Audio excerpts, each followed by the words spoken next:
চাঁদপুরের মতলব উত্তর উপজেলার ফরাজিকান্দি ইউনিয়নের শাখারীপাড়ায় পবিত্র ঈদে মিলাদুন্নবী সাল্লাল্লাহু আলাইহি ওয়াসাল্লাম উদযাপন উপলক্ষে একটি মিলাদ মাহফিল অনুষ্ঠিত হয়েছে।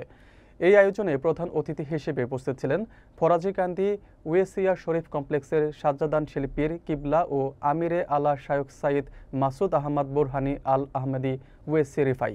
বিস্তারিত থাকছে মনিরুল ইসলাম মনিরের প্রতিবেদনে।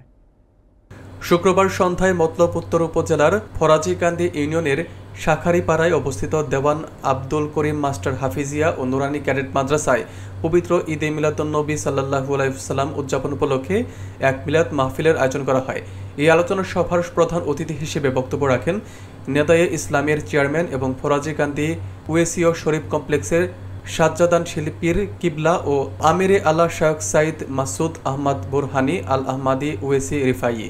মাওলানা দেওয়ান আব্দুল বাতেনের সভাপতিত্বে এবং মোহাম্মদ আব্দুর রহিম দেওয়ানের সঞ্চালনায় এই মাহফিলে আরও বক্তব্য রাখেন কারি মাওলানা মোহাম্মদ মুজিবুর রহমান, মাওলানা আব্দুল সালাম, মতলব উত্তর উপজেলা শিক্ষক সমিতির সভাপতি মাওলানা আবুল খায়ের বাহাউদ্দিন এবং মাওলানা জসিমউদ্দিন।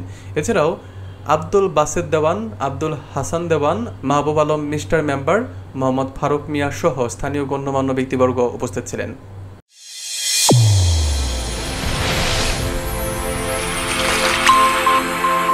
চ্যানেল A1 হৃদয়ের স্পন্দন।